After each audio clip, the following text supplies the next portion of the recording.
গত পর্বে ছিল আরবার গাড়ি দুর্ঘটনায় মারাত্মক আহত হয়। সেবা করার দায়িত্ব নেয় রাই।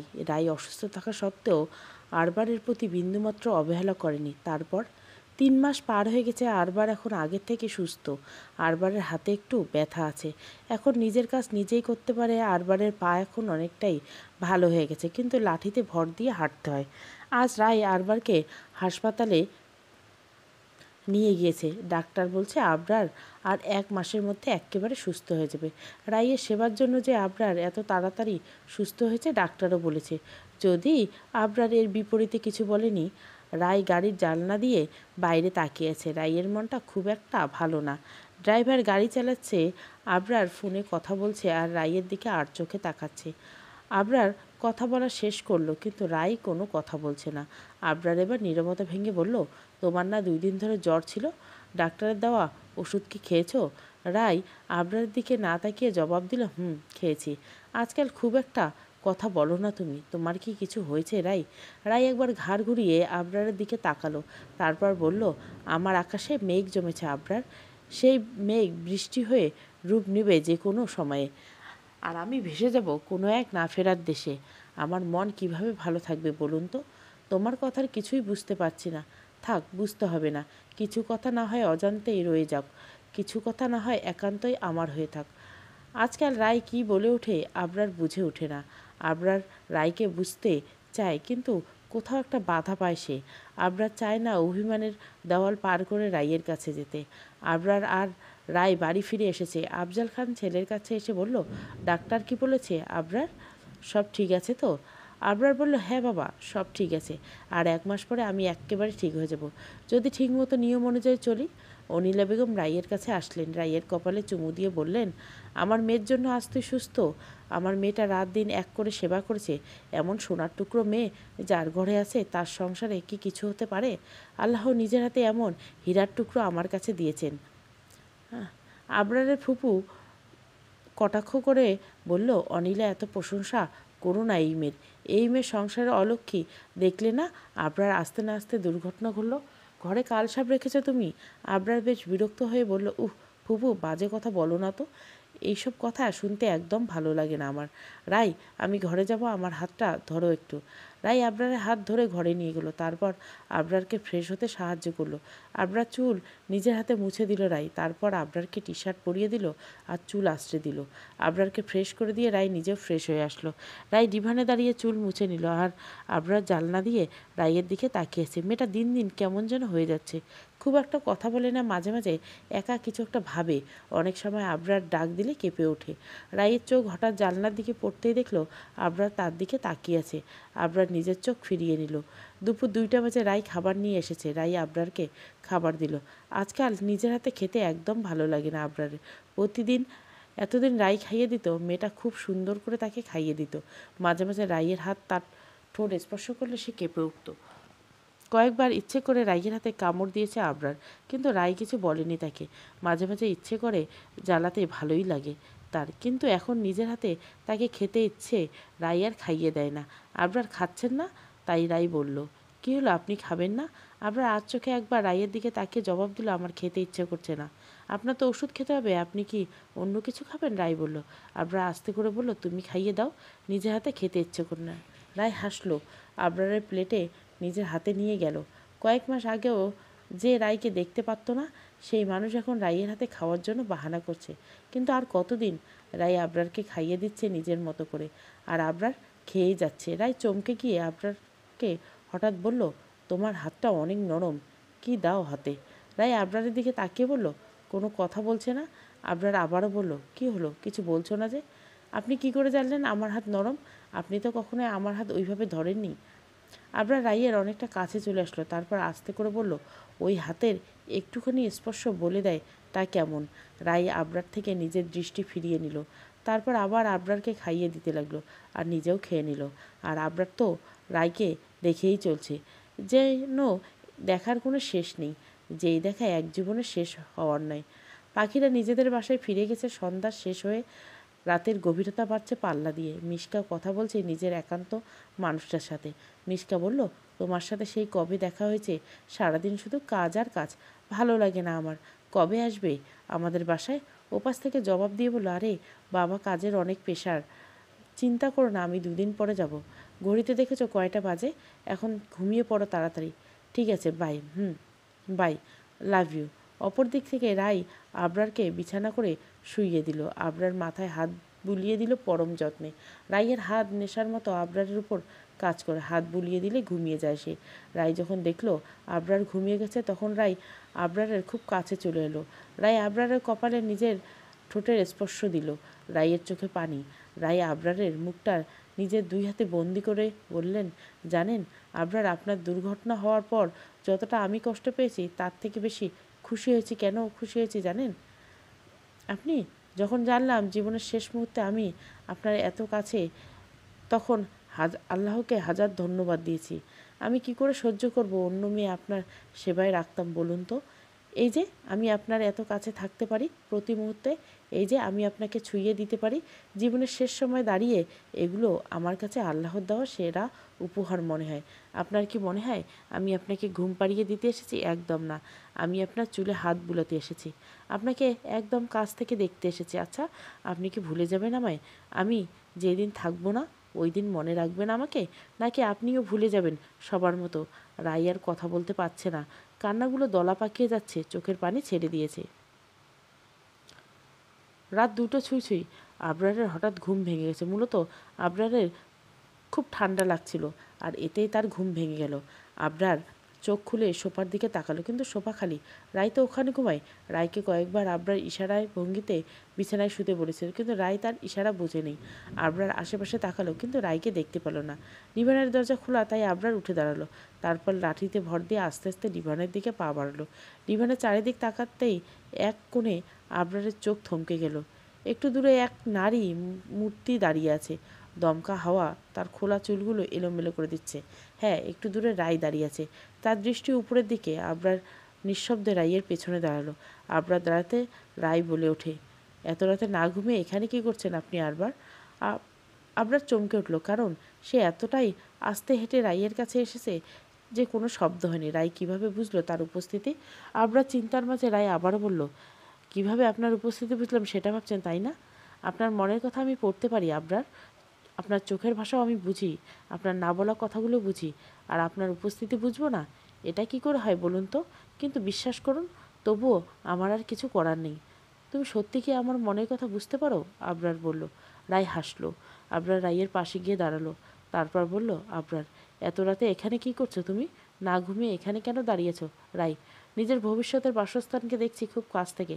আবরার, কি বলছো তুমি? আমি কি বলছি আর তুমি কি বলছো? রায় আঙ্গুলের ইশারা করলো বাগানের দিকে। তারপর বলল, আপনার আবরার, আপনাদের বাগানের ওই রক্ত জবা গাছটা দেখেছেন? ওই জায়গাটা আমার বড্ড ভালো লাগে। কেন জানেন? আপনি যখন নিজের প্রেয়সীকে নিয়ে এখানে চন্দ্রবিলাস করবেন, তখন আমি ওখান থেকে দেখব। সময় পেলে যখন আপনি এখানে দাঁড়াবেন, তখন আমি খুব সহজে আপনাকে দেখব। আবরার রাইয়ের দিকে তাকিয়ে বলল, মাথাটা কি গেছে নাকি আরও বাকি আছে?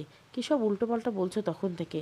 রাইয়ের চোখের পানি চিকচিক করছে। চোখের পানিটা কিছুতেই চেপে রাখতে পারছে না। রাই আবরারের দিকে না তাকিয়ে বলল, আপনি 3 মাস আগে একটা কথা বলেছিলেন মনে আছে? আবরার, কি বলেছিলাম মনে নেই। রাই, আপনি বলেছিলেন আমি কেন আপনার সেবা করছি, আপনার সেবা করার বদলে আমার কি চাই, তাই না? আবরার, হ্যাঁ মনে পড়ছে। রাই, আজকে যদি চাই তাহলে দেবেন? আমি যা চাইবো? নিষেধ করতে কিন্তু পারবেন না আপনি। যা চাইবো তাই দেবেন। আবরার মনটা খারাপ হয়ে গেছে। রাই নিজের স্বার্থে তার সেবা করছে। আবরার দীর্ঘ নিঃশ্বাস ফেলে বলল, হ্যাঁ দেবো। কী চাই তোমার বলো আমাকে। কাল আপনার পছন্দ মতো একটা শাড়ি এনে দিবেন, পছন্দ মতো চুড়ি এনে দিবেন, লাল টকটকে আলতা এনে দিবেন। তারপর নিজের হাতে কাল আমাকে সাজিয়ে দিবেন। তারপর আমি যেখানে বলবো সেখানে নিয়ে যাবেন। আর আপনাকেও আমার পছন্দের মতো পোশাক পরতে হবে। পরবেন তো? আবরার ভাবছিল রাই হয়তো বাড়ি গাড়ি কিছু চাইবে, কিন্তু এই মেয়ের মাথা মনে হয়ে গেছে। কী সব জিনিস চাইছে? আবরার ভাবনার মাঝে রাই আবারও বলল, বাড়ি গাড়ি কেন চাইলাম না তাই ভাবছেন তো? ওইসব বাড়ি গাড়ি আমার কাছে মূল্যহীন। আমার কাছে সব ধরনের বিলাসিতা এখন মূল্যহীন। এগুলো দিয়ে এখন আর আমার কিচ্ছু হবে না। ঘরে চলুন, ঘুমাবেন। আর আমার বলা জিনিসগুলো কাল নিয়ে আসবেন।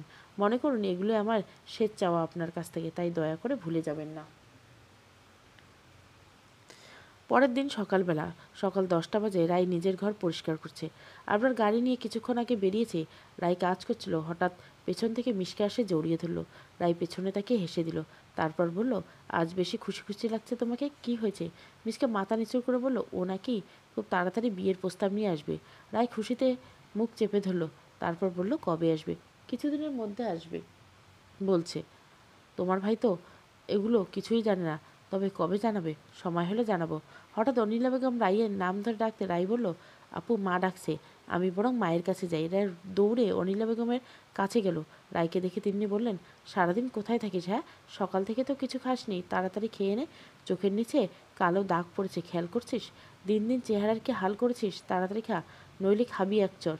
রাই অনিলা বেগমের গলা জড়িয়ে ধরল, তারপর বলল, রাগ কেন করছো মা? আমি তো তোমারই মেয়ে, আমার না খেতে ইচ্ছা করছে না। রাইয়ের এমন কথায় অনিলা বেগম গরম চোখ করে তাকালেন, তারপর হাত ধরে চেয়ারে বসিয়ে দিল। খাবার বেড়ে নিজে হাতে রাইকে খাইয়ে দিল। রাই আর মানা করতে পারল না। এই দুনিয়া হয়তো মায়েদের ভালোবাসায় খাঁটি হয়, যে এই ভালোবাসা কোনো উপেক্ষা করা যায় না, যে ভালোবাসা রাগ থাকলেও হাজার গুণ বেশি মমতা থাকে। আরবার বাড়িতে এলো দুপুর 12টার দিকে। আরবার ঘরে এসে রাইকে পড়ার টেবিলে দেখত। রাই বই পড়ছে। আরবারকে দেখে রাই উঠে দাঁড়ালো, তারপর আবরারের কাছে গেল। আবরার হাত থেকে শপিংয়ে ব্যাগগুলো নিয়ে নিল। আবরারকে সোফায় বসিয়ে রাই বাইরে চলে গেল। রাই কিছুক্ষণ পরে ঘরে এলো। রাই নিজে হাতে এক গ্লাস লেবুর শরবত নিয়ে এলো। রাইয়ের হাতে শরবত দেখে আবরারের ঠোঁটে হাসি ফুটল। মেয়েটা তারকে কিছুই বলতে হয় না, তার না বলা সব কিছু বুঝে ফেলে। শরীরটা অনেক ক্লান্ত লাগছিল আবরারের, তাই রাই গ্লাস এগিয়ে দিতে আবরার হাত বাড়ালো গ্লাসের দিকে। আবরার ফ্রেশ হয়ে রুমে চলে এলো। রাইকে শপিং করে আনা কোনো কিছু আবরারের দেখতে দেয়নি। রাই এটার জন্য কিছুক্ষণ আগেও রাগ করেছে। আয়নাতে আবরার রাইয়ের প্রতিবিম্ব দেখছে। সোনালি পাড়ের সাদা শাড়ি, 2 হাতে সাদা চুড়ি, খোপা করা চুলে রজনীগন্ধার মালা, মায়াবী চোখে গাঢ় কাজলের ছোঁয়া। তার বিয়ে করা বউকে হুর পরীর মতো লাগছে।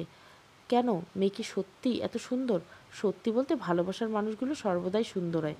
সাধারণ জিনিসও তারা প্রেমিকের কাছ দেখা শ্রেষ্ঠ সুন্দরী হয়ে ওঠে। প্রেমিকার একটু স্পর্শ প্রেমিকদের মনে মাতাল হওয়ার সঞ্চার করতে সক্ষম। তাই প্রেমিকাদের থেকে সাবধান, নয়তো যে কেউ ঘায়েল হতে পারেন প্রতি মুহূর্তে তাদের চোখের অতলের গভীরে। আবরার রাইকে নিয়ে বাড়ি থেকে বের হয়ে গেল দুপুরের একটু পরে। বাড়িতে এই নিয়ে কেউ কোথাও কথা বলেনি। বিয়ের পর দুজন এই প্রথম কোথায় যাচ্ছে। আবরার মা বাবা বেশ খুশি হয়েছে। আবরার গাড়ি চালাচ্ছে, খোলা জানলা দিয়ে বাতাস গাড়িতে প্রবেশ করছে। চারিদিকে বসন্তের ছোঁয়া লেগেছে, প্রকৃতি নিজের মতো করে সেজেছে। রাই বারবার তার জীবনের বসন্তকে দেখে চলছে। আবরার রাইয়ের জীবনের বসন্তের মতো, যাকে ছোঁয়া যায় চাইলে, কিন্তু তার আগমন জীবনে সেজে ওঠা প্রকৃতির মতো। আবরারের দিকে একবার তাকালো রাই, তারপর মুখ ঘুরিয়ে নিল। জানলার কাছে মুখ নিয়ে চোখ বন্ধ করে দিল রাই। প্রকৃতি খুব সুন্দর করে উপভোগ করছে রাই। বাতাসের মাঝে অক্সিজেনের অভাব নেই, কিন্তু এখানে তার জন্য সামান্য আছে। হঠাৎ একদিন তার শ্বাস বন্ধ হয়ে যাবে। চাইলে তার আর প্রকৃতিকে উপভোগ করা যাবে না, চাইলে আর নিজেকে নানা রঙে রাঙিয়ে তোলা যাবে না। নিঃশ্বাস বন্ধ হলে ওই সাদা কাপড়টাই সবাই পরিয়ে দিবে। মুসলিম হলে মাটির ঘরে রেখে আসবে এই প্রিয়জনেরা, আর হিন্দু হলে আম কাঠের চিতায় দাহ করা হবে, আর খ্রিস্টান হলে কাফিন করে মাটি চাপা দিবে। জীবনটা বড় অদ্ভুত, যেখানে সেকেন্ডের ভরসা নেই, অথচ আমরা সবাই আজ রূপ, টাকা, পয়সার মোহে পড়ে আছি। দুনিয়ার চাকচাকি দেখে ভুলেই গেছি যে একদিন ওপারে যেতে হবে। একদিন সবাইকে ছেড়ে আপন ঠিকানায় চলে যেতে হবে, হয়তো 2 দিন আগে, নয়তো 2 দিন পরে। গাড়ি থেমে গেছে।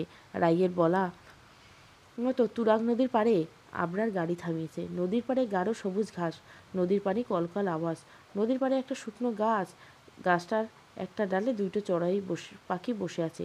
রাই সেদিকে তাকালো। রাই নিজের পায়ের জুতো খুলে ফেললো। আবরার রাইয়ের দিকে তাকিয়ে বলল, জুতো কেন খুললে তুমি? রাই বলল, এই কোমল ঘাসে একবার নিজের পা ছুঁয়ে রাখুন, দেখবেন একরাশ সিদ্ধতা আপনার মনকে ছুঁয়ে দিবে। আবরার নিজের পায়ের জুতো খুলে ফেলে, তারপর রাইয়ের একটা হাত নিজের হাতের মধ্যে নিল। কোমর ঘাসে একটা একটা করে পা ফেলে চলতে লাগলো। বাতাস এসে রাইয়ের আঁচল উড়িয়ে নিতে চায়। আবরারের ঘন চুলগুলো এলোমেলো হয়ে গেছে। পাঞ্জাবির হাতা গুটিয়ে নিয়েছে আবরার। হঠাৎ রাই আবরারের হাত ছেড়ে দিল, তারপর একটু সামান্য হেঁটে গেল। রাই কিছু বন্য ফুল তুলে নিল। আবরার রাইকে দেখে চলছে। মেয়েটা কখন কি করে আবরার বুঝতেই পারে না। আবরার যে পাঞ্জাবিটা পরে এসেছে সেটাই রাইয়ের দেওয়া। আবরার দেখলো রাই তার দিকে আসছে। রাই আবরারের কাছে এসে দাঁড়ালো, তারপর এক মুঠো বন্য ফুল আবরারকে দিয়ে বলল, আপনার জন্য এগুলো। এর দাম হয়তো খুব কম, কিন্তু বিশ্বাস করুন এর সৌন্দর্য এতটাই প্রখর যে কবিও ভাষা হারিয়ে ফেলবে। আবরার ফুলগুলো হাতে নিল, তারপর একটা গভীর শ্বাস নিয়ে তার ঘ্রাণ নিল। সন্ধ্যা হয়ে এসেছে, সূর্য বিদায় নেবে। নদীর স্বচ্ছ পানিতে পা দুলিয়ে বসে আছে আবরার আর রাই। রাই আবরারের কাঁধে মাথা দিয়ে রেখেছে। দুজনে গোধূলি বেলা দেখেছে, সূর্য ডুবে গেছে, কিন্তু তার কিরণ প্রেমিকার মনে ভালোবাসার এক সুন্দর সন্ধি দিয়েছে। আবরার রাইয়ের দিকে তাকালো। রাইয়ের মুখটা বড্ড মায়াবী লাগছে তার কাছে। রাই নিজেও চোখ তুলে তাকালো, আবরারের দিকে তাকালো, তারপর বলল, এভাবে তাকিয়েছেন কেন?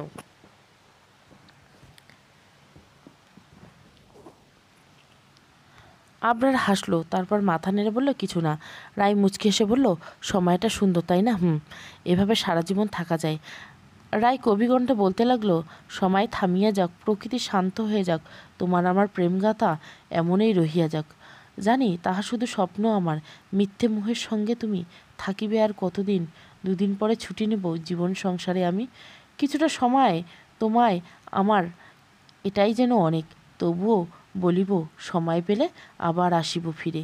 রাই থেমে গেল। আবরার ঘাড় ঘুরিয়ে রাইয়ের দিকে তাকালো, তারপর বলল, বেশ ভালো কবিতা লেখো তুমি, কিন্তু কয়েকটা লাইন পরে আর বুঝতে পারিনি। না মানে অর্থ যেটা আসে তার সাথে তো তোমার কোনো সম্পর্ক নেই।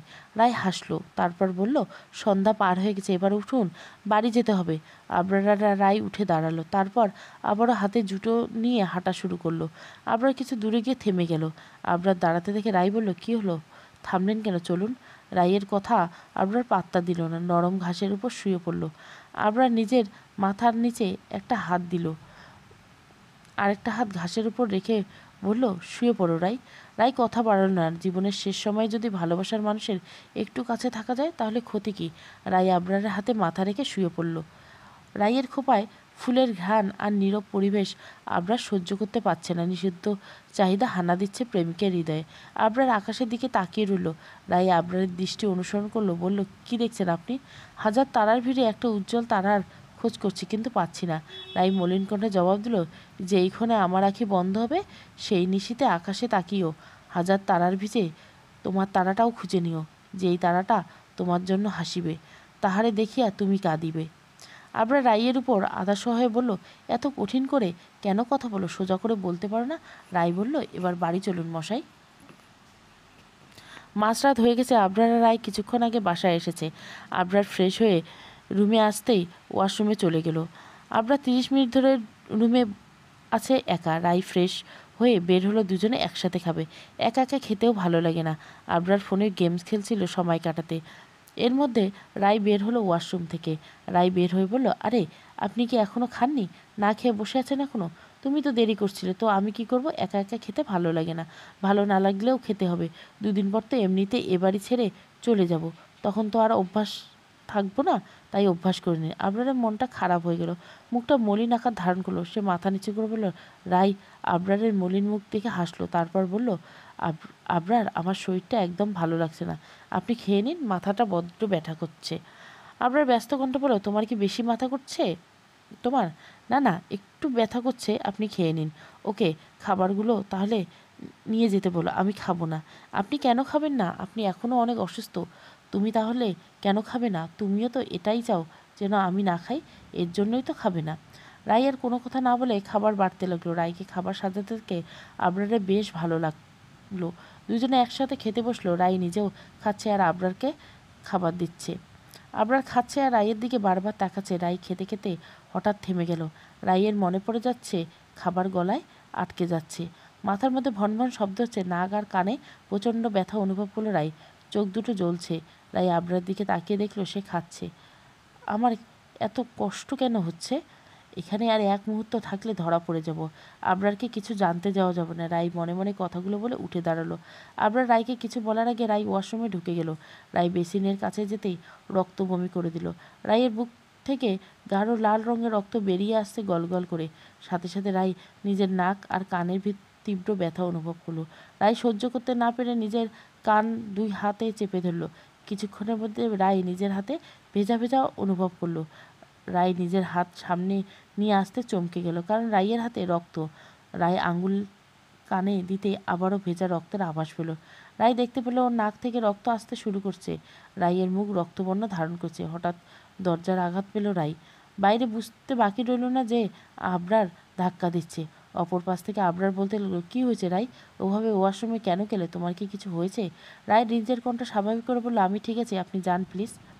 রায় নিজের মুখ মুছে নিল, কান আর নাকের রক্ত মুছে নিল। মাথাটা বড্ড ব্যথা করছে, চোখ লাল হয়ে গেছে। জোরে জোরে সে শ্বাস নিতে লাগলো। রায় চোখে মুখে পানির ঝাপটা দিল। আয়নায় নিজের চেহারা দেখে একটা তাচ্ছিল্যের হাসি দিল। রাইয়ের মনে পড়ে গেল 3.5 মাস আগে ডাক্তারের কথা। ডাক্তার বলেছিল রাইয়ের ব্রেন টিউমার হয়েছে। রাইয়ের মাথায় একটা টিউমার বিকট আকার ধারণ করছে। টিউমার ছড়িয়ে পড়েছে শিকড়ের ন্যায়। রাইয়ের জন্য আর কোনো চিকিৎসা নেই। নাক, চোখ, গলা, কানে বিস্তার করেছে টিউমার। খুব তাড়াতাড়ি ভয়াবহ আকার ধরনের পথে।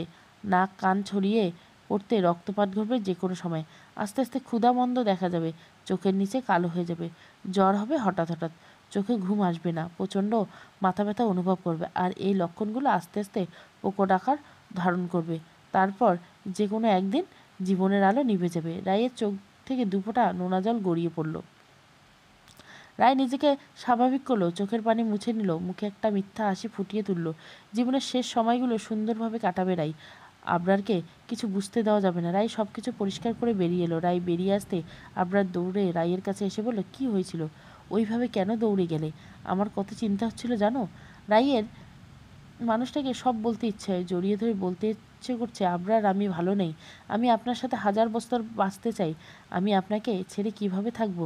রায় কিছু বলতে পারল না। রায় হেসে বলল, আমার আর কি হবে? এমন ভাব করছেন যেন 2 দিন পরে আমি মরে যাব। আমার কি যেন হয়েছে। আবরার চিৎকার করে বলল, বাজে কথা একদম বলবে না। ওইভাবে কেউ ওয়াশরুমে যায়? আমার বুঝি ভয় করে না? আর একদিন যদি উল্টোপাল্টা কিছু বলো, তা আমার থেকে খারাপ আর কেউ হবে না। রায় খাটের উপর বসে আবরারকে বলল, প্লিজ এগুলো একটু গুছিয়ে রাখবেন, আমার না ভালো লাগছে না একদম। আর কখনো কিছু করতে বলবো না। এই মেয়েকে কিছু বলাই বেকার। আবরার রায়কে আর কিছু না বলে সব গোছাতে লাগলো। সব গুছিয়ে বিছানা নিজেও করে নিল। রায় বালিশ নিয়ে সোফার দিকে আস্তে আস্তে যাবে, এমন সময় আবরার বলল, আজকে থেকে আর তুমি সোফায় ঘুমাবে না, বিছানায় শুয়ে পড়ো। আপনার পাশে আমি ঘুমাবো, আপনার অসুবিধা হবে না? বেশি কথা না বলে শুয়ে পড়ো। আজ থেকে আমার পাশে ঘুমাবে, কোনো কথা শুনবো না আমি। আর যদি সোফায় শুতে যাও, তাহলে আমার থেকে খারাপ কেউ হবে না বলে দিলাম। রায় আবরারের পাশেই ঘুমিয়ে আছে। আবরার রাইয়ের মাথায় হাত বুলিয়ে দিচ্ছে। রাইয়ের মাথা ব্যথা, তাই আবরার আজ রাইয়ের মাথায় হাত বুলিয়ে দিচ্ছে। সবসময় তো রায় আবরারকে ঘুম পাড়ায়, আজ না হয় আবরার কাজটা করলো। আবরার খেয়াল করলো রায় এখন আর কোনো আগের মতো নেই। 3.5 মাস আগে রায় আর এখনকার রাইয়ের মধ্যে অনেক পার্থক্য। রাইয়ের চোখের নিচে কালো হয়ে গেছে, আগের থেকে অনেকটা শুকিয়ে গেছে, মুখের লাবণ্যতা হারিয়ে গেছে। হঠাৎ করে আবরার রাইয়ের খুব কাছে চলে এলো। রায়কে এখন আর আগের মতো মনে হয় না আবরারের। রাইয়ের হাসিটাও যেন আজকাল প্রাণহীন মনে হয়। মেয়েটা কি যেন লুকিয়ে যাচ্ছে তার থেকে। আবরার রাইয়ের কাছ থেকে চলে আসে। আজকাল রাইয়ের সাথে থাকতে বড্ড ইচ্ছে করে, কেন যেন মনে হয় রাই তাকে ছেড়ে চলে যাবে। আবরার নিজের বুকের বাম পাশটা চেপে ধরে। কিভাবে থাকবে সে রাইকে ছাড়া? কাউকে মনের কষ্টগুলো দেখাতে পারে না আবরার। রাইয়ের মনে যদি অন্য কারো বসবাস না করে থাকতো, তাহলে হয়তো আজ তাদের একটা ভালোবাসার সংসার হতো। আবরার অন্যদিকে ফিরে শুয়ে পড়ে চোখের পানি মুছে নিল।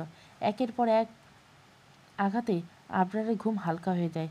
পাশে তাকাতেই দেখে রাই ঘুমাচ্ছে। আবরার উঠে দরজা খুলল। দরজা খুলতে দেখতে পায় মিশকা দাঁড়িয়েছে। আবরার মিশকাকে দেখে বলল, কিরে এভাবে দরজা ধাক্কাচ্ছিস কেন? এভাবে কেউ দরজা ধাক্কা দেয় নাকি? মিশকা কয়েকটা শ্বাস নিয়ে বলল, ভাইয়া, নিচে রাইয়ের বাবার বাড়ির লোকেরা এসেছে।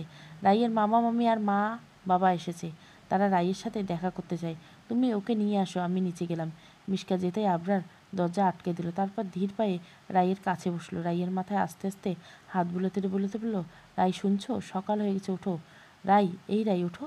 রাইয়ের গানে আবরাররা আদুরে কথাগুলো যেতেই আস্তে করে চোখ মেলে তাকালো। রাই চোখ খুলে সব কিছু ঝাপসা দেখছে। রাই চোখ ঢলতে ঢলতে বলল, কী হয়েছে, ডাকছেন কেন? নিচে চলো, কাজ আছে, আগে ফ্রেশ হয়ে নাও। আবরার রাই ফ্রেশ হয়ে নিল। আবরার রাইকে নিয়ে নিচে গেল। নিচে যেতে রাইয়ের সামনে থাকা মানুষগুলোর দিকে তাকিয়ে রইল।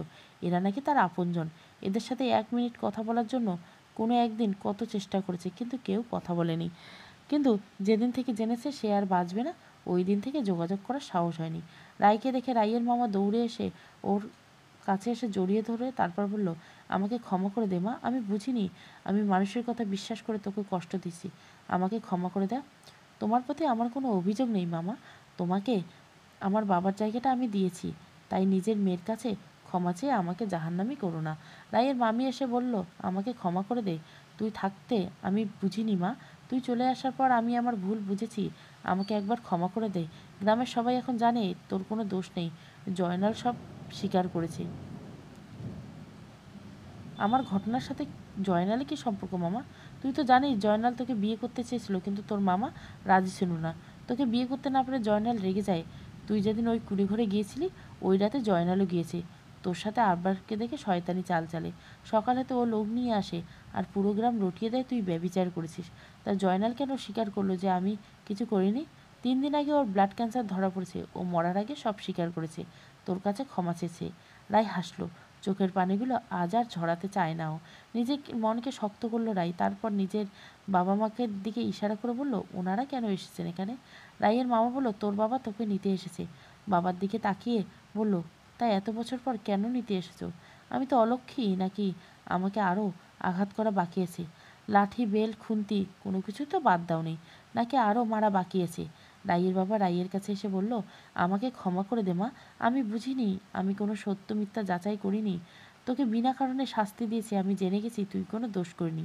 রাইয়ের সৎমা এসে বলল, আমাকে ক্ষমা করে দে রাই, আমি বুঝিনি, তুই ক্ষমা না করলে আমরা কোথাও জায়গা হবে না রে। আপনার কোনো দোষ আমি দেইনি, আসলে সব দোষ আমার কপালে, তা না হলে মা কেন মরে যাবে, মা মরার পর বাবা কেন পাল্টে যাবে, আমি কোনো দিনের পর দিন অনাহারে কাটাবো, আমি কেন দোষ না করে শাস্তি পাবো, কেন দোষ না করে চরিত্রহীনার অপবাদ পেয়েছি, দিনের পর দিন আশেপাশের মানুষের খারাপ কথা শুনেছি, নিজের স্বামী 2 বছর কথা বলেনি, কিন্তু এত কিছুর মাঝে আমার দোষ কি? আপনার কোনো দোষ নেই, আপনি ভালো থাকুন, এটাই আমি চাই। আপনি আমার সৎ মা নন, আপনি আমার মা।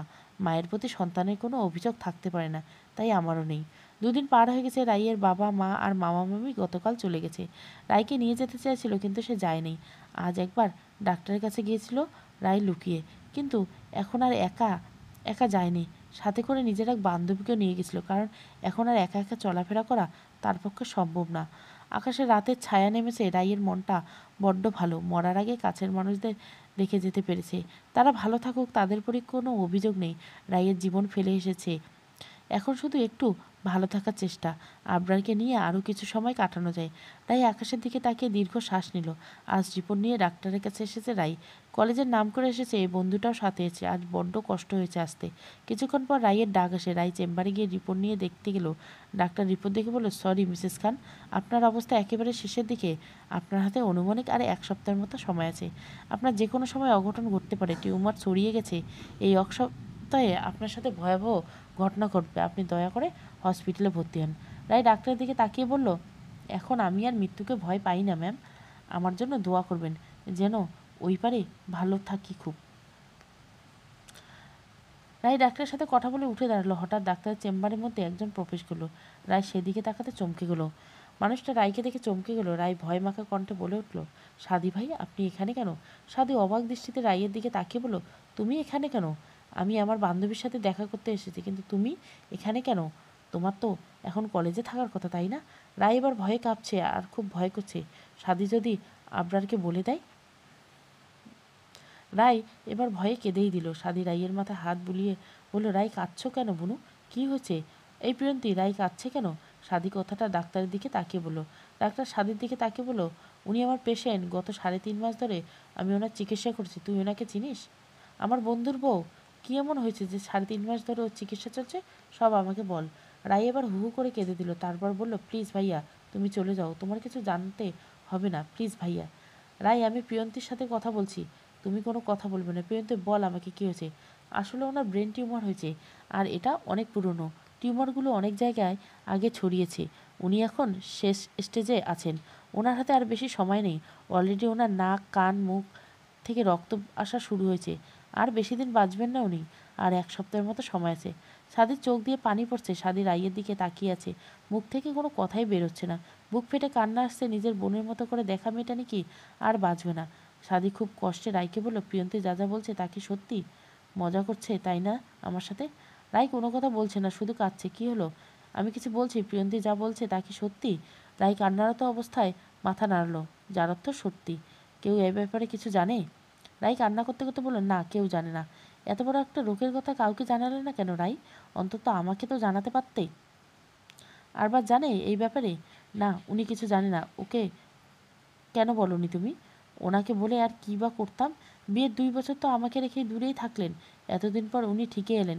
সব কিছু হয়তো এতদিনে ঠিক হয়ে যেত, কিন্তু এই রোগটা সব শেষ করে দিল ভাইয়া। বিশ্বাস করো, যদি একটা রাস্তা খোলা থাকতো তাহলে আমি বেঁচে থাকার জন্য সব করতাম। আমি একেবারে শেষ প্রান্তে এসে পৌঁছাইছি। আমি শুধু তার সাথে একটু ভালো থাকতে চেয়েছি কয়েকটা দিন।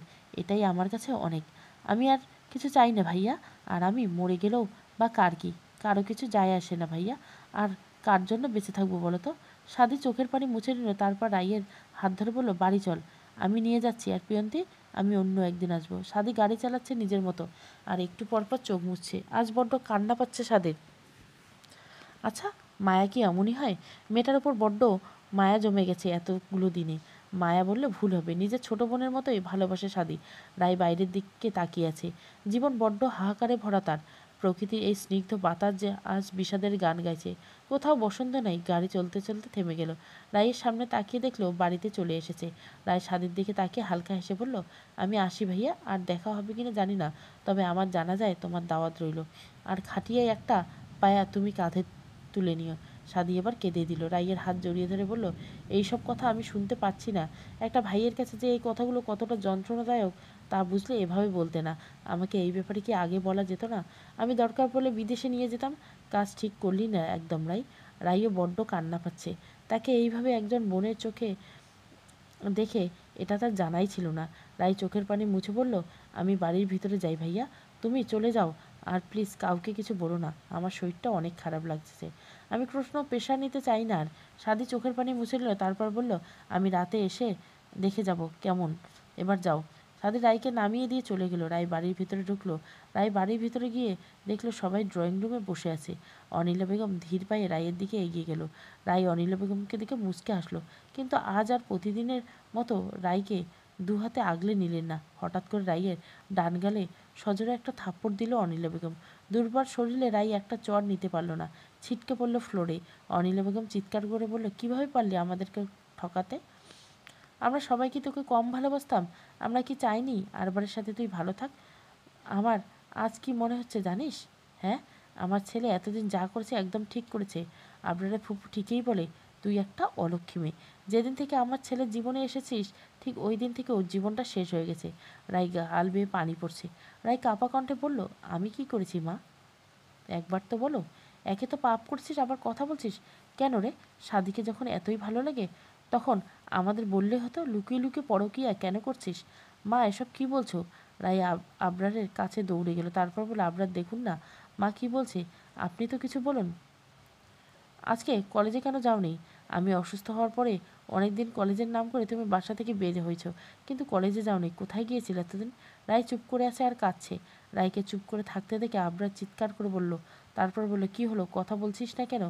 আর কত বেইমানি করবে আমার সাথে? আজ সাদির সাথে কোথায় গিয়েছিলি তুই? বল আমাকে। আজ যদি তোর কলেজে না যেতাম তাহলে তো জানতেই পারতাম না কোন হোটেলে গিয়েছিলি ওর সাথে। বল আমাকে। রায় চিৎকার করে কাঁদতে কাঁদতে বলল, আমি আর শুনতে চাই না, প্লিজ। আপনি আর একটাও কথা বলবেন না আমাকে। আমাকে মেরে ফেলুন, কিন্তু এগুলো বলবেন না। আমি কিছু করিনি। তাহলে বলো, সাদির সাথে কোথায় গিয়েছিলে? আবরার বলল, আমি বলতে পারবো না কিছুই আপনাকে। রাই বলল, বেরিয়ে যাও আমার বাড়ি থেকে। কী সব বলছেন? আমি কোথায় যাব আপনাকে ছেড়ে? রায় কথাটা বলে আবরারকে ধরতে গেলে সে সরে গেল। এই পাপি হাত দিয়ে আমায় একদম ছোঁয়ার চেষ্টা করবি না। বেরিয়ে যা তুই। আমি যাব না। আবরার এবার রাইয়ের হাত খুব শক্ত করে চেপে ধরল, তারপর টানতে টানতে নিয়ে গেল বাড়ির বাইরে। আর রায় চিৎকার করে কাঁদতে লাগলো। রায়কে বাড়ির বাইরে ছুঁড়ে ফেললো আবরার। তারপর বলল, এই বাড়িতে কোনো পতিতার জায়গা হবে না। রায় এক দৌড়ে গেটের কাছে আসার আগে আবরার গেট লাগিয়ে দিল। রায় লোহার গেটের একের পর এক আঘাত করতে লাগলো। রায় কাঁদতে কাঁদতে বলল, আবরার, একটু দয়া করুন আমার ওপর। আপনি দয়া করে এমন করবেন না। আমাকে আর কয়েকটা দিন এখানে থাকতে দেন, তারপরে এমনিতেই সব জানতে পারবেন। আমার মুখ থেকে আর কোনো কিছুই শুনতে হবে না আপনাকে। একটু দয়া করুন। আবরার দরজা খুলল। আবরার, গেট খুলুন না। গেটের এপারে দাঁড়িয়ে রইল, হাতের তালু দিয়ে চোখের পানি মুছে নিল। তারপর হাঁটা দিল বাড়ির দিকে। কারোর সাথে কোনো কথা না বলে নিজের ঘরে চলে গেল আবরার। তারপর ঘরের দরজা আটকে দিল। অপরদিকে রায় আবরারকে ডেকেই চলছে। আবরার নিজের জানলার পর্দা সামান্য ফাঁক করলো। আবরার জানলা থেকে গেট স্পষ্ট দেখা যায়। রাই যে গেটে হাত দিয়ে আঘাত করছে তা দেখতে পাচ্ছে আবরার। না, আবরার গলবে না কোনো মতেই এই ছলনার মায়ায়। অনেক ছাড় দিয়েছে কিন্তু আর না। অন্যদিকে রাই ক্লান্ত হয়ে পড়েছে গেটে আঘাত করতে। চিৎকার করে ডাকতেও কষ্ট হচ্ছে। কান্না করার কারণে মাথা ব্যথা করছে। রাই কাঁদতে কাঁদতে বসে পড়ল। হে আল্লাহ, তুমি কি দেখালে? এতদিন যদি কষ্ট দিবে তাহলে কেন এই জীবনে আমাকে দিচ্ছ? এভাবে আস্তে আস্তে না মেরে একেবারেই নিয়ে যাও। তিলে তিলে আর মরতে পারছি না, না কাউকে বলতে পারছি আর না কাউকে নিয়ে বাঁচতে পারছি। আমি আর পাচ্ছি না, আমাকে তুমি মুক্তি দাও খোদা। রাই হাউমাউ করে অঝরে কাঁদতে লাগলো। অপরদিকে সাদি আবরারের বাড়ির দিকে যাচ্ছে। রাই ভুল করে ওর মেডিকেল কাগজগুলো নেয়নি। সাদি ওইগুলো দিতেই আবার আসছে। কিছু দূর যেতে চোখ পড়ল সাদির চোখে। সাদি আবরারের বাড়ির কাছে অনেকটা চলে এসেছে। সাদি দূর থেকে রাইকে গেটের কাছে এলোমেলোভাবে বসে থাকতে দেখে চমকে উঠল। গাড়ি চালিয়ে গেটের কাছে আসতে সে সত্যি চমকে গেল। রাই এইভাবে কেন কাঁদছে তা সাদি বুঝল না। দ্রুত গাড়ি থেকে নেমে আসলো। আবরার জানলা দিয়ে সবই দেখছে। এতক্ষণ চোখ থেকে নোনা জল বের হলো, এখন তার রং বদলে গেছে। আবরারের শরীর কাঁপছে রাগে। সাদিকে এখনই মাটিতে পুঁতে ফেলতে ইচ্ছে করছে। সাদি দৌড়ে কাছে এসে বলল, রাই বোন, তোর কি হয়েছে? এভাবে কাঁদছিস কেন? বাড়ির সবাই কোথায়? রাই শুধু কেঁদেই যাচ্ছে, কোনো কথা বলছে না। সাদি বলল, ঠিক আছে, আমি ভেতরে যাচ্ছি, আমি ভেতরে গিয়ে কথা বলছি। রাই সাদির হাত ধরে আটকালো। তারপর বলল, ওখানে গিয়ে লাভ নেই ভাইয়া। কেন, কি হয়েছে? আর হতেই এই অবস্থা কেন? হাত ফেটে রক্ত বেরোচ্ছে, কিভাবে হলো এমন? কেউ কিছু বলছে? আমাকে বল তাড়াতাড়ি কি হয়েছে? রাই কাঁদতে কাঁদতে সব বলল সাদিকে। সাদির শরীর এখন রাগী কাঁপছে। সাদি বাড়ির ভিতরে ঢুকবে বলে পা বাড়াতে রাই বলল, আমাকে জীবনের শেষ কয়েকটা দিন তোমার বাড়িতে থাকতে দেবে সাদি ভাই? তুমি যেখানে থাকতে বলবে আমি সেখানেই থাকবো। তোমার বাড়ির সব কাজ করে দেবো আমি। প্লিজ সাদি ভাই, শুধু দুবেলা খেতে দিলে হবে। তুমি আমাকে সবার মতো ছুঁড়ে ফেলো না, একটু দয়া করো আমার ওপর। সাদি নিজেকে আর আটকে রাখতে পারলো না, রাইকে জড়িয়ে ধরলো, তারপর নিজেও কেঁদে দিল শব্দ করে। এরকম একটা মেয়েকে কেউ কীভাবে কষ্ট দিতে পারে তা সাদি বুঝে উঠতে পারল না। সাদি কাঁদতে কাঁদতে বললো, আমি যতদিন বেঁচে আছি ততদিন তোর কোনো চিন্তা নেই, আমি তোর চিকিৎসা করাবো, তোর কিছু হবে না এখন আর এক মুহূর্ত না। চল আমার সাথে। সাদি রাইকে গাড়িতে বসিয়ে দিল। অন্যদিকে সাদিকে দেখে আরবারের খুব রাগ হলো। যখন দেখলো সাদি রাইকে জড়িয়ে ধরছে, তখন আর রাগ পাহাড় সমান কষ্টে রূপ নিল। চোখ বেয়ে আবারও নোনা জল গড়িয়ে পড়ল। বাইরের রূপ সবাই দেখলো, ভেতরের কষ্ট কেউ দেখে না। অনিলা বেগম আর মিশকাও এই দৃশ্য দেখছে। সাদি যে রাইকে জড়িয়ে ধরছে আর রাই যে সাদির হাত ধরেছে। বারবার ফুপু অনিলা বেগমের কাছে এসে বলল, দেখলে তো অনিলা, কি থেকে কি হয়ে গেল। আগে কতবার সাবধান করছি, কিন্তু তুমি আমার কোনো কথাই কানে নিলে না। মিশকার দিকে তাকিয়ে বলে, দেখলি তো মিশকা, তলে তলে রাইয়ের সাথে কত কি করছে সাদি। আহারে, তোরা কিছু বুঝতেও পারলি না। মিশকা নিজেকে আর আটকাতে না পেরে নিজের ঘরের দিকে দৌড় দেয়। অনিলা বেগম মিশকার যাওয়ার দিকে তাকিয়ে রইল। মিশকা যে সাদিকে পছন্দ করে এটা সে ভালো করে বুঝতে পারে, কিন্তু তারা একে অপরকে ভালোবাসে তা জানে না। রাত গভীর হয়েছে, ঘড়ির কাঁটায় 2টা বাজে। আবরার ঘরের ফ্লোরে শুয়ে আছে। সারা ঘর জুড়ে সিগারেটের গন্ধ, মদের বোতলগুলো মেঝেতে পড়ে আছে। রাইয়ের একটা ছবি সামনে নিয়ে আবরার বলল, তুমি আমাকে এতদিনও দয়া করছো তাই না? ভালো মানুষের মুখোশ পরে সবাইকে ধোকা দিতে পারলো, আমাকে পারবে না। কি ভেবেছ বিদেশে বসে তোমার কোনো খোঁজ নেইনি আমি? তোমার সব খোঁজ আমি ফুপুর কাছ থেকে নিয়েছি। আমি তো তোমাকে প্রথম থেকেই ভালোবেসে ফেলেছিলাম, কিন্তু তুমি আমায় বুঝলে না। তুমি জানো আমি কেন বিদেশে গিয়েছিলাম? তুমি তখন থেকে ছোট্ট ছিলে রাই, তাই আলগা রাগ দেখিয়ে চলে গেছিলাম জানো। ওখানে তোমাকে ছাড়া থাকতে খুব কষ্ট হতো। যখন তোমার আর সাদির ক্লোজ ছবিগুলো পাঠাতো তখন হৃদয়টা বারবার ভেঙে যেত আমার। তুমি বোঝোনি রাই, তোমাকে সংসার নামক বেড়াজালে আটকাতে চাইনি আমি। তোমাকে চিনতে চেয়েছিলাম, আস্তে আস্তে জানতে চেয়েছিলাম আমি। সংসার মানেই তো আর এক বিছানায় শোয়া না। সংসার মানে ভালোবাসা, যেখানে হৃদয়ে বন্ধন থাকবে। কিন্তু তুমি তো মুখোশের আড়ালে থাকা এক নারী, তাই আমি বুঝতেই পারিনি তোমাকে। অপরদিকে মিশকা সাদিকে ভুল বুঝে যা নয় তাই মেসেজ লিখে দেয়, তারপর সব জায়গা থেকে ব্লক করে দেয়। অপরদিকে সাদি মিশকার সাথে যোগাযোগ করতে গিয়ে বারবার ব্যর্থ হয়।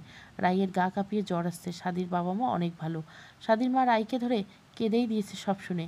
রাইকে ভালো একটা ঘরে থাকতে দিয়েছে। অনিলা বেগম যেমন রাইকে খাইয়ে দিত, ঠিক তেমনই সাদির মাও রাইকে খাইয়ে দিছে। রাত 12টার দিকে রাইয়ের জ্বর এসেছে। রাইয়ের মাথায় ব্যথায় ছটপট করছে। এত রাতে কাউকে বিরক্ত করতে চায় না সে। রাই খুব কষ্টে বিছানা থেকে উঠে আসলো। তারপর দেওয়াল ধরে কোনো রকম ওয়াশরুমে গেল। বেসিন থেকে পানি নিয়ে মাথায় লাগাতো। রাই হাঁপাচ্ছে।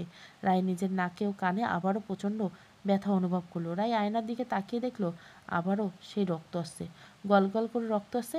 রায় নিজের মাথা চেপে ধরে আর পাচ্ছে না সে। রায়ের হঠাৎ কেন জানি মনে হলো তার চুলগুলো গোড়া থেকে উঠে গেছে তার হাতের পাশে। রায় নিজের এক হাত সামনে আনতে চমকে গেল। রায়ের হাতে তার আস্ত চুলের গোছা।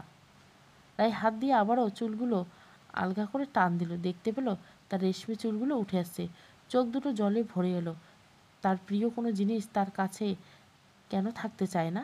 রায় শুধু তাকিয়ে নিজের প্রতিবিম্ব দেখল। কতটা অসহায় সে। নিজের প্রতিবিম্ব যেন তাকে দেখে হাসছে। এটা এক ভয়ঙ্কর হাসি। রায়ের চোখ দুটো ঝাপসা হয়ে গেল। দুর্বল শরীর ঢলে পড়ল। ওয়াশরুমে চকচকে মেঝেতে কিছুক্ষণের মধ্যে মুখ থেকে গল করে বেরিয়ে এলো রক্তস্রোত। ঝাপসা চোখ দুটো বন্ধ হয়ে এলো। রাতের অন্ধকার কেটে গেছে, চারিদিকে আলো ফুটতে শুরু করছে। অন্ধকার রাতে বিদায় জানিয়ে আবারও দিনের আগমন। কিন্তু সবার জীবনে আলোর দেখা মেলে না। যেখানে কেবল অন্ধকার রাজত্ব। রায়ের ঘরের দরজায় ক্রমাগত ধাক্কা দিচ্ছে সাদি। একটু আগে একজন সার্ভেন্ট রায়কে ডাকতে এসেছিল। রায়ের ব্যাপারে বাড়ির সবাই জানে। রায় যখন অনেক ডাকার পর আর সাড়া দিল না, তখন সার্ভেন্ট সবাইকে ডেকে নিয়ে আসে। 15 মিনিট যাবৎ সাদি দরজায় ধাক্কা দিচ্ছে, গলা ফাটিয়ে রায়কে সবাইকে ডেকে যাচ্ছে। কিন্তু দরজার ওপারে থাকা মানুষটা আজ বড্ড অসহায়। ভাইয়ের মতো মানুষটার চিৎকার কানে ভেসে গেলেও তার কিছু করার নেই। উপরওয়ালা তার সব শক্তিটুকু কেড়ে নিয়েছে। তবুও নিজেকে চোখ জোড়া খুব খোলা রাখার চেষ্টা করলো সে। সাদি চিৎকার করে ডাকলো, রায় দরজা খোলো, এমন করিস না, তোর কোনো ভয় নেই, ভাই দরজা ভেঙে তোকে বের করবে, ভয় পাস না কেমন? সাদির মা চোখের পানি মুছে নিলেন। এর মধ্যে দরজার লক কাটার লোকেরা চলে এসেছেন। তারা নিজেদের কাজ শুরু করে দিল। সাথে সাথে দরজার লক কাটতে খুব একটা সমস্যা হলো না। মিনিট দুয়েকের মধ্যে দরজার লক খুলে গেল। দরজার লক খুলতে সাদি দৌড়ে ঘরে গেল। রায়কে ঘরে না পেয়ে বারান্দায় ছুটে গেল সাদি, কিন্তু সেখানেও রায়কে পেল না। হঠাৎ সাদি নিজের মায়ের চিৎকার শুনতে পেল। সে রায়ের নাম ধরে চিৎকার করলো। দৌড়ে ওয়াশরুমে যেতে দেখলো ভয়ঙ্কর দৃশ্য সাদি দেখতে পেল। তার চোখের সামনে রায় নামের সহজ সরল মেয়েটা পড়ে আছে, যার মাথায় চুল নেই, যেই চুলে কিনা মেয়েতে সৌন্দর্যের অংশ। চুলগুলো ওয়াশরুমের মেঝেতে পড়ে আছে।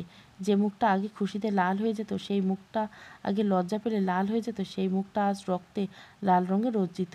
মায়াবী চোখজোড়া আজও গর্তে প্রবেশ করছে। চেহারার সৌন্দর্য বিলুপ্ত হয়ে গেছে।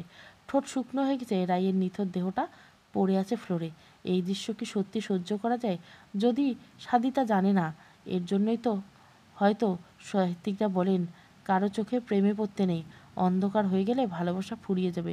কারো চুলে প্রেমে পড়তে নেই, ক্যান্সারে ঝরে পড়ে যাবে। কারোর উপর প্রেম পড়তে নেই, আগুনে ঝলসে যেতে পারে। কারো হাসির প্রেমে পড়তে নেই, চর্মরোগের প্রভাবে নষ্ট হয়ে যেতে পারে। কারো কথার প্রেমে পড়তে নেই, যে কোনো সময় বোবা হয়ে যেতে পারে। যদি সত্যি কারো প্রেমে পড়তে হয়, তবে ব্যক্তিত্বের প্রেমে পড়ো। ব্যক্তিত্ব কখনো নষ্ট হয় না, তা কেবল সুন্দর হয় দিনকে দিন। অপরদিকে সেই রূপের মোহে আজ দুনিয়া মত্ত, যা কিনা নষ্ট হতে পারে চোখের নিমেষে। রায়ের কাঁধে হাত সাদি একের পর এক ঝাঁকুনি দিতে লাগলো। রায় পিটপিট চোখে নিজের চোখ জোড়া খুলো। তারপর খুব কষ্ট করে বললো, আমায় একটু পানি দিবে সাদি ভাইয়া, বড্ড পিপাসা লেগেছে। সাদি রায়কে কোলে করে ঘরে নিয়ে আসলো। সাদির মা কাঁদতে কাঁদতে পানি আনতে গেলেন। রায়ের চোখ বারবার বন্ধ হয়ে যাচ্ছে। রায়ের মাথাটা সাদির কোলে। সাদির মা পানি নিয়ে ঘরে আসলেন। রায়ের মুখের কাছে পানি ধরলেন। রায় নিজের মুখটা বাড়িয়ে দিল। রায়কে কাঁদতে কাঁদতে পানি খাইয়ে দিতে লাগলো সাদির মাটা। মেয়েটা বড্ড ভালো, কিন্তু আজ তার এই অবস্থা তিনি মেনে নিতে পারছেন না। রায়ের গলার থেকে নিচে গেল না। রায়ের গলা থেকে আবারও রক্তস্রোত আসতে থাকলো। নাক থেকে প্রবল রক্ত আসতে থাকলো। রায় নিজের গলা চেপে ধরলো দুই হাতে। রায়ের চোখ উল্টে গেছে। সাদি আর দেরি করলো না, রায়কে আবারও কোলে তুলে নিল। সাদি রায়কে নিয়ে যত তাড়াতাড়ি সম্ভব গাড়িতে নিয়ে শুয়ে দিল তার মায়ের কোলে। তারপর নিজে ড্রাইভ করতে লাগলো। ড্রাইভ করতে করতে ফোন করলো তার ডাক্তার বান্ধবী প্রিয়ন্তীর কাছে।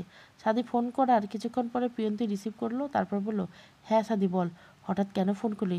সাদি রায়ের অবস্থার কথা বিস্তারিত বলল আর রায়ের চিকিৎসার সব রকম ব্যবস্থা করতে বলল। তারপর ফোন রেখে দিল। অপরদিকে আবরারের হাতে রায়ের ডিভোর্স করা সেই ডিভোর্স পেপারটা।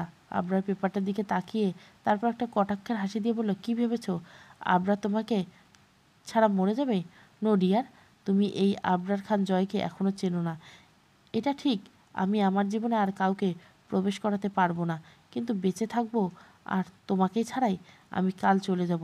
সারা জীবনের মতো তোমাকে রেখে ভালো থেকো। নিজের চোখের পানিটা আবরার মুছে নিল হাতের তালু দিয়ে। অপরদিকে স্বাধীর গাড়ি ট্রাফিক জ্যামে আটকে গেছে। জ্যাম ছাড়তে অনেক দেরি। এদিকে রাইয়ের অবস্থা বেগতিক। হঠাৎ স্বাধীর মা স্বাধীকে বলল, স্বাধী, রাই কোনো রেসপন্স করছে না, তাড়াতাড়ি কিছু একটা কর। স্বাধী ঘাড় ঘুরিয়ে দেখলো রাইয়ের অসহায় মুখটা। স্বাধী গাড়ি থেকে বেরিয়ে এলো, রাইকে গাড়ি থেকে বের করলো, তারপর কোলে নিয়ে ছুটতে লাগলো আর চিৎকার করে কাঁদতে কাঁদতে রাইকে ডাকতে লাগলো। আচ্ছা, স্বাধীর মতো এই নিঃস্বার্থ মানুষটার কান্না ভেজা চিৎকার কি রাইয়ের কানে পৌঁছাবে, নাকি এখানেই শেষ হবে শ্রাবণ আধারে তুমি? চলবে দ্বিতীয় পর্ব। ভালো লাগলে অবশ্যই লাইক, শেয়ার এবং সাবস্ক্রাইব করবেন। এটা শ্রাবণ আধারের দ্বিতীয় পর্ব, আর একটা শেষ পর্ব আসবে। Thank you for watching.